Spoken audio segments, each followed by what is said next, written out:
Okay, that was Chainsaw Man, Season 1, Episode 10. I actually have a decent amount of things that I wrote down. I really enjoyed that episode, and it's such a beautiful show. The art's so good. I know, and I just feel like I'm always excited for the ending, which is so weird, but I'm always excited for the ending because I want to see the outro. Yeah. I'm so interested and excited and intrigued to see the new artistic perspective that the outro takes, because they are never one and the same. The outro and the outro music this episode were extraordinary. I'm adding that song to my playlist. Sometimes it feels like if they picked a bunch of artists and then they gave each of them one of these episodes. Yeah. And they showed them the episode and like only this episode. And then that's how they create the outro. And so it's all different perspective, different artistic takes, about this one episode. But this one, we had like kind of the story so far as well, you know? Right. Which is also an interesting, because you could see this episode as maybe the beginning of the next kind of chapter, because a lot of the people that we were just introduced to have died now. And this is almost a new chapter in this story. You know what I'd love to see? The production process of how they are doing outros, because like, how do you go about it? Do you have to wait after each episode's done for whoever's doing the next outro to be able to see what's been done so far for them to do it? Or is it their job to read the source material and get an idea of what the story's about so they can make the best outro possible? Like, it's really interesting, you know? Like, I'd love to see like a deep dive into... I mean, they're all like independently amazing artworks. Yeah. That probably took a lot of time and creativity. And I just would love to hear more about that process. How much time did they have to create that? What were they given source-wise beforehand? Was it the same person? I mean, like, honestly, that would really impress me if it was the same mind that created all of those different outros. Yeah.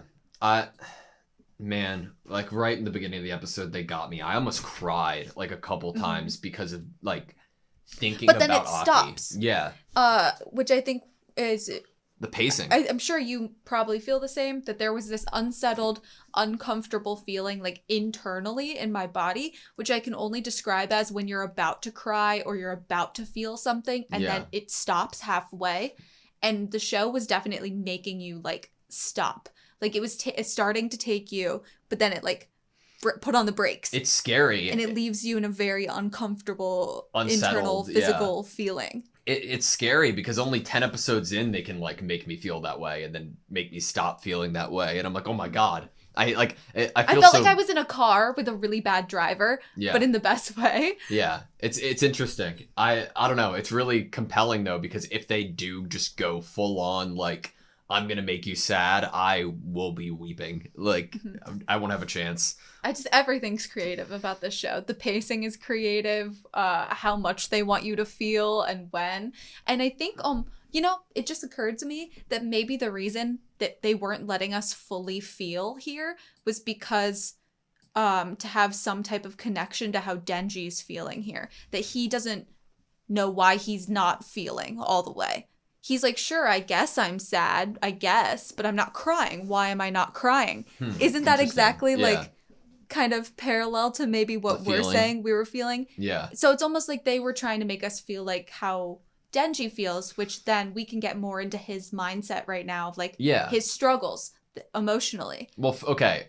First with Denji, what did you think of my like thought of him not just knowing like the custom or has ever been taught the idea of, oh, this person's sick in a hospital bed, these are a gift for him rather than just for anybody because they're just fruit in a room. I mean, like, especially when you think about how Aki cut up the apples for him. Like, Aki brought an apple for him and cut it up and put it on a plate for him. And in a way, Denji is also giving him one apple back. Yeah, that was big, honestly. And I do think even though he took the rest of the apples with him, he probably saw it, and intention-wise, saw it as the same kind of reciprocation of what Aki had done for him. Yeah. Like, I'll give you one apple. You gave me one apple. What do you think about Denji's, like, I love that we got a moment with Denji kind of internally thinking, right? And then trying he to figure doesn't like himself when he out. thinks. He doesn't like when he starts getting kind of negative. He likes to be optimistic and find happiness in every little thing. And it's almost, maybe he's not feeling because he's scared of feeling intense bad thoughts. Or it's a literal, like or they it's replaced literally the heart, which yeah. is what he was wondering. He But said that, I guess my heart's gone, kind of thing. It could go either way. I mean, he was a traumatized, horribly treated kid who might try to block out any bad emotions or bad feelings. It could go either way. Narratively, they could either do the whole, well, his heart has been replaced by a devil's heart. That could be literally. That could just be like a figurative thing. Yeah, I got the impression of the last, like, we saw of Denji within the hospital and how he interacted with power as, like, a full fake it till you make it kind of thing. Like, okay, I acknowledged the feelings that I don't have, but maybe I want to do something about that. Maybe this will help do something about that. Let's, like, just not think about the negative stuff anymore. Let's just move on, Yeah. I wonder what, if any, Easter egg is on the magazine or manga that Denji was reading. Left in the room.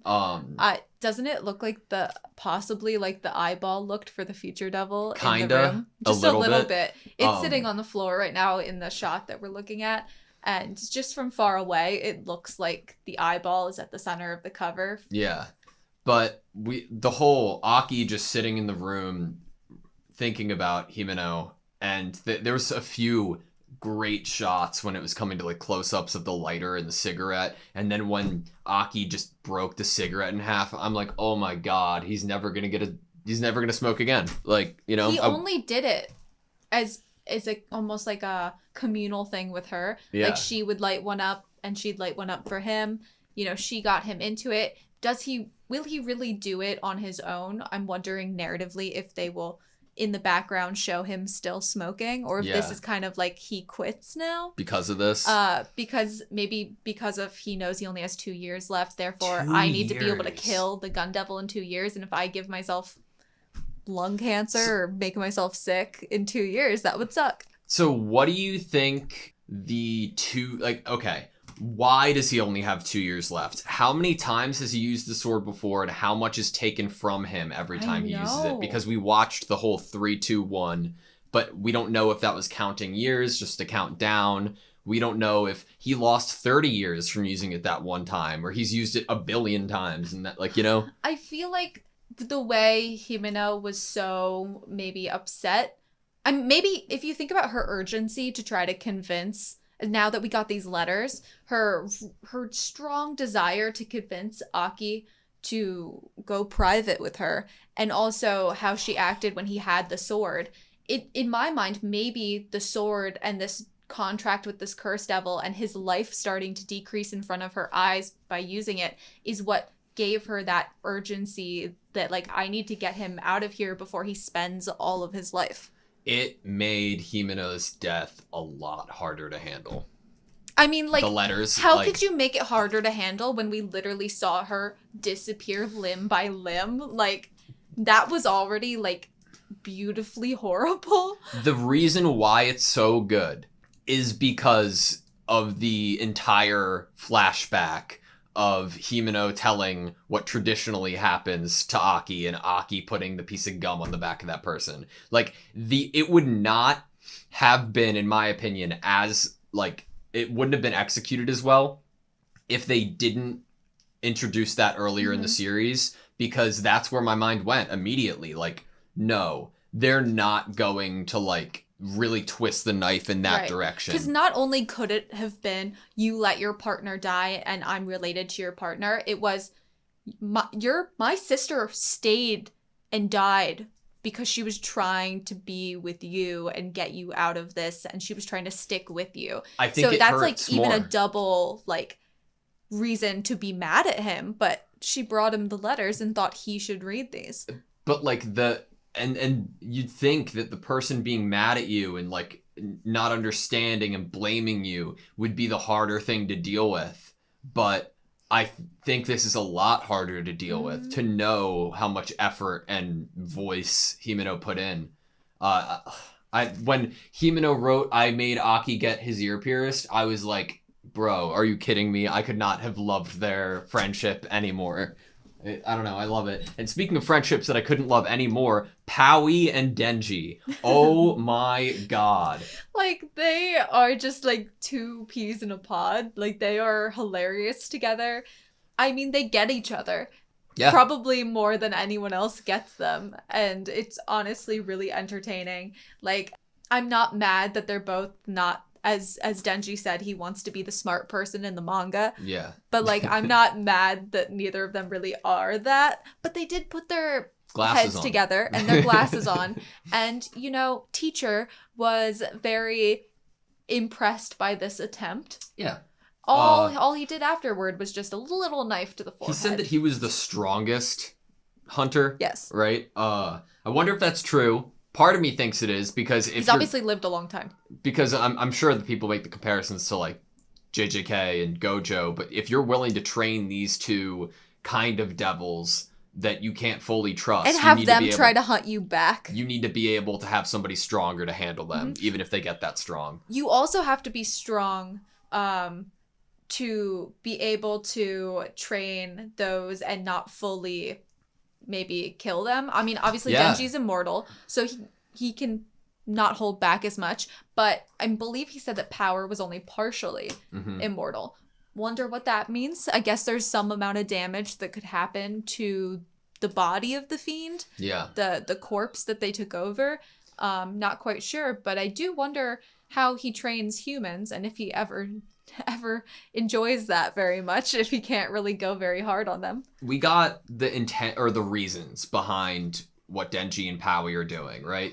And that scares me in a lot of ways because Denji said he's doing this and fighting for whoever is taking care of him. And Power said whoever's winning. And I'm like, oh my god, are we going to get to a place where we're finally facing the Gun Devil? It's Aki, Power, and Denji, and then Aki's like, yes, we're this strong, I got my friends who got my back, and the Gun Devil just offers them a sweet deal and shows his strength, and then they just turn on Aki, you know? Right, I mean, like, before, like, maybe a realization of feelings, but still. We should definitely feel on edge in terms of trusting of both Denji and Power. I think specifically there was something said in this episode that even puts us more on edge and wanting to be hopeful, I guess, and wanting to be optimistic, is Denji being like, I think saying in reference to Aki, like, would I be sad if if something happened to him? And I don't believe he said yes. I think he said something like, or like went on to a different topic. Yeah. But I feel like that kind of starts some groundwork narratively for us to believe that there's a possibility that could grow and change. I agree with you. Or maybe this really is this dynamic of these people are not people and they do not exist in the same way or feel the same way, and that is totally okay, and that is them and their characters. And I think you recently told me this, that like maybe I put human emotions too much on animals. Maybe this is a similar scenario. Yeah. Like on Denji and Power? I think Power acts pretty animalistic. I think with Power running away during that last fight reminded me a lot of like... she's hungry. She's a predator, yes. But if we've seen Power fight and or win, it's always been against devils that were like the sea cucumber. Like that was not going to hurt her. Yeah. And she kind of was like overpowered it. And I think she feels comfortable in a place where she feels like she's overpowering the other. And I think the only reason she even remotely tried to fight the Bat Devil was because Meowie was involved. She didn't even like, her sense of self-preservation is very strong. And it's very animalistic. It is. It's kind of crazy that considering how much she thinks about herself and how much she thinks of herself, that she even tried to get help from Meowie. Just solidifies that relationship more. I mean, she made a little hammer for Denji. Oh, that was such a good scene. If she didn't like Denji, why would she, make him a little hammer? So just to like, say off some points, I love the idea of blood being used as something like a sensu bean or just something to, accelerate a training period and enhance it to the most. Sorry if you hear our dog again. Yeah. I love the animation this episode. It was the whole entire fight after Denji and Powie put the glasses on was amazing. Every time you say Powie, I just like giggle a little bit. Like, I don't know if I can. It's hard for me to take it seriously, Gotcha. but I mean, it's not you, it's Denji, but I love it. But I thought that it was beautiful. The music was great, but most importantly, it was so creative. It really was. Like I had no idea that you could use Power's blood in the way that was used. Sure, it made them anemic, but the jugs on top of the level above, that was so cool. I think I know that was really cool. I think bringing up Power being anemic is really awesome if we think about where to go from here in terms of how strong can these people get during their training arc. Basically, how strong can Aki get versus like what's like the power scaling of how strong they could grow when we have Power, who is only partially immortal, and also if she uses too much of her blood bending, for lack of a better term, she gets anemic and is basically unconscious or out of the battle. Is the power scaling really going to be that Power is down here? Power scaling. Yeah. Is Power is down here and Aki and Denji are more fighting for that top one spot? Or is it more like Denji, Aki, Power at the end of the day? I hope Power just excels at like hand to hand to a certain point where she is at the same level, or at least you can argue that, you know, she could keep up. Because like they're both being trained at the same time, you know? I love that they touched on like this whole prison element of where they keep devils, where they can go make contracts with them, or at least try to. Every devil that they capture alive, which, you know, they said that these devils were strong enough to be good weapons. Yeah. So how strong was the person that took this devil in alive?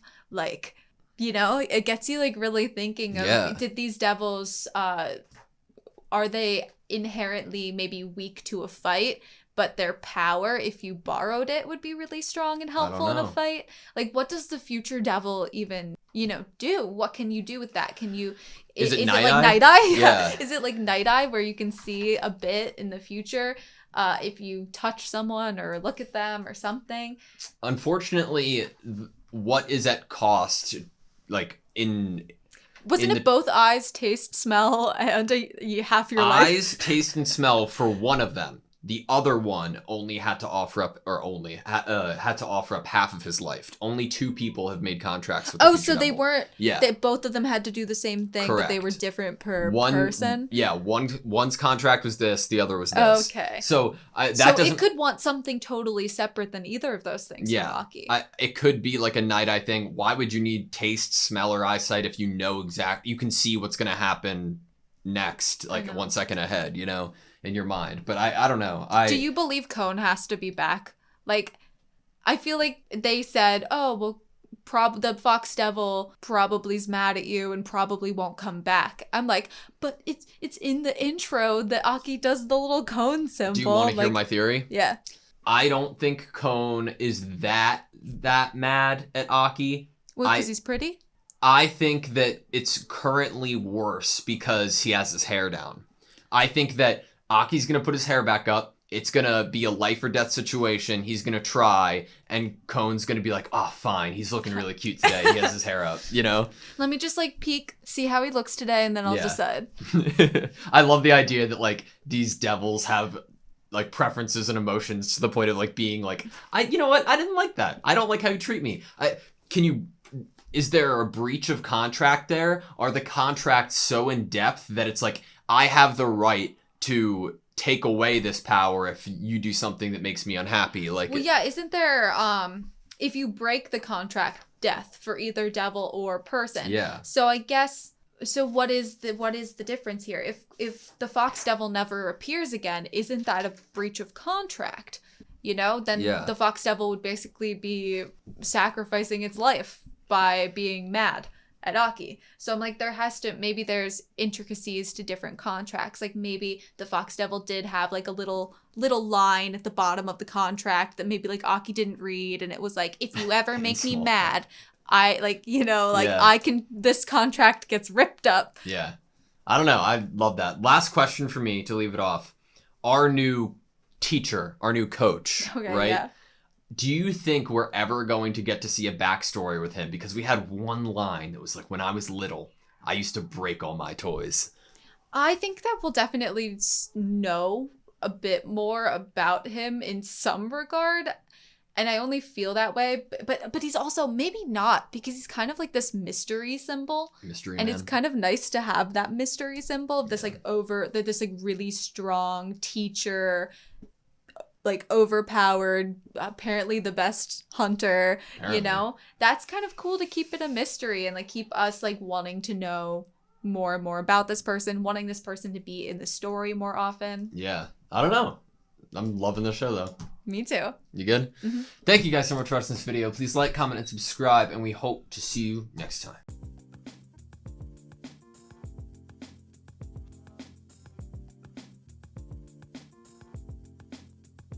Like, they are just like two peas in a pod. Like, they are hilarious together.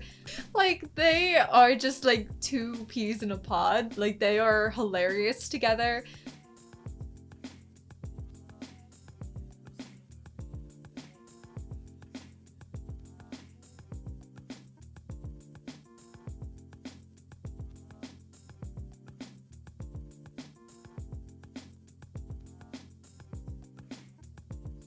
They are just like two peas in a pod. They are just like two peas in a pod.